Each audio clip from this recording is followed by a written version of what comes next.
रक्षा मंत्री राजनाथ सिंह ने भारत को बताया रणनीतिक शक्ति, कहा अब कोई हमें आग दिखाकर बच नहीं सकता। चीन के ग्लोबल टाइम्स का रक्षा मंत्री ने किया जिक्र, कहा भारत को लेकर चीन के नजरिए में बदलाव आया है। राजनाथ सिंह बोले, आज चीन मानता है कि भारत की अर्थव्यवस्था एक रणनीतिक ताकत बन चुकी है। रक्षा मंत्री ने कहा, दुनिया मानती है कि भारत और चीन के रिश्ते अच्छे नहीं है, लेकिन हम सबके साथ रिश्ते बेहतर बनाना चाहते हैं। राजनाथ सिंह लंदन में इंडिया हाउस में भारतीय समुदाय से मिले, सांस्कृतिक कार्यक्रम में शामिल हुए।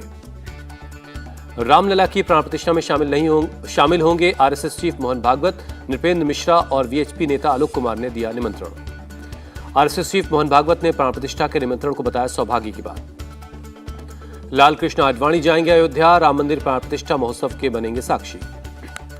वीएचपी नेता आलोक कुमार ने कहा, परिवार को भरोसे में लेने के बाद वो आडवाणी जी को भेजने के लिए तैयार हुए। कांग्रेस ने रामलला की प्राण प्रतिष्ठा का निमंत्रण ठुकराया, सोनिया गांधी, खड़गे और अधीर रंजन 22 जनवरी को नहीं जाएंगे अयोध्या। कांग्रेस ने प्राण प्रतिष्ठा को बताया आरएसएस और बीजेपी का कार्यक्रम, कहा राम मंदिर का राजनीतिकरण किया जा रहा है। कांग्रेस नेता दिग्विजय सिंह ने आरएसएस और बीजेपी पर लगाया आरोप, का भगवान राम को बांटने की कोशिश कर रहे हैं। कांग्रेस के निमंत्रण अस्वीकार करने से आहत है आचार्य प्रमोद कृष्णम, फैसले को बताया आत्मघाती।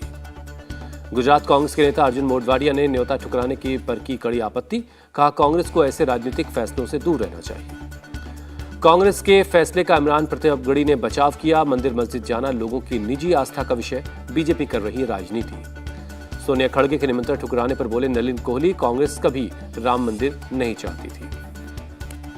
राम मंदिर का निमंत्रण को ठुकराना कांग्रेस की सनातन विरोधी सोच को दिखाता है, केंद्रीय मंत्री स्मृति ईरानी का निशाना। केंद्रीय मंत्री अनुराग ठाकुर ने कहा, आने वाले समय में जनता कांग्रेस का बहिष्कार करेगी। मनोज तिवारी ने सोनिया गांधी को राम भजन गाने की सलाह दी, कहा इटली की भाषा में ही भजन गा लें। रामलला के मुख्य पुजारी सत्येंद्र दास ने कहा, जिन्होंने राम के अस्तित्व को ही नकार दिया था वो अब किसके दर्शन करने आएंगे। गुजरात के अहमदाबाद से अयोध्या पहुंचा 500 किलो का नगाड़ा, राम मंदिर के लिए बनाया गया है खास नगाड़ा। तिरुपति की तरह हनुमानगढ़ी के लड्डू को भी मिलेगी इंटरनेशनल पहचान, जल्द ही जीआई टैग मिलने की संभावना है। धनबाद की सरस्वती देवी रामलला प्राण प्रतिष्ठा के मौके पर तोड़ेंगे अपना मौन व्रत, 30 सालों से मौन व्रत पर है। नेशनल कॉन्फ्रेंस नेता फारूक अब्दुल्ला को ईडी ने भेजा समन, मनी लॉन्ड्रिंग के मामले में पूछताछ के लिए बुलाया है। सूत्रों के मुताबिक जेकेसीए घोटाले के मामले में फारूक अब्दुल्ला से पूछताछ होगी। ईडी और सीबीआई दोनों जांच कर रही हैं। मणिपुर सरकार ने कांग्रेस की भारत जोड़ो न्याय यात्रा को शर्तों के साथ दी मंजूरी। शिवसेना पर महाराष्ट्र विधानसभा के फैसले के बाद उद्धव शिवसेना सुप्रीम कोर्ट का जाने की तैयारी में।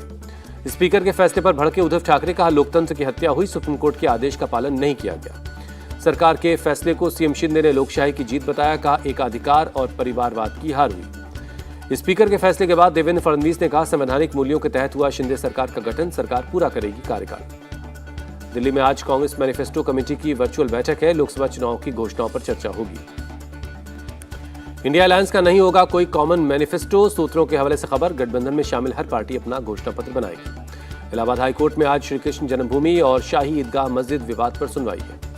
दिल्ली हाईकोर्ट में आज सुनहरी बाग मस्जिद केस की सुनवाई है। मस्जिद को हटाने के एनडीएमसी के प्रस्ताव के खिलाफ दायर की गई याचिका। सुप्रीम कोर्ट में आज आम आदमी पार्टी के नेता सत्येंद्र जैन की अंतरिम जमानत याचिका पर सुनवाई है। तेलंगाना के दौरे पर शिवराज सिंह चौहान, एमपी की लाडली बहनों को किया याद, कहा बहनें लखपति बने, इसी अभियान में जुटूंगा।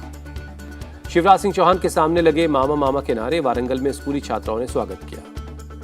दिल्ली के रोहिणी इलाके में नकली घड़ी, डिटर्जेंट, केक की फैक्ट्री पर छापेमारी हुई, भारी मात्रा में नकली सामान जब्त किया गया। घड़ी डिटर्जेंट कंपनी के ने कोर्ट में दायर की थी एक याचिका, कोर्ट के आदेश पर नकली डिटर्जेंट की फैक्ट्री पर रेड की गई। यूपी के कासगंज में 25,000 के 2 इनामी बदमाश गिरफ्तार, पुलिस एनकाउंटर में दोनों को गोली लगी। अहमदाबाद में एशिया के सबसे बड़े फ्लावर शो में पहुंचे पीएम मोदी, फूलों से बनी संसद, सरदार पटेल और चंद्रयान की प्रतिमा।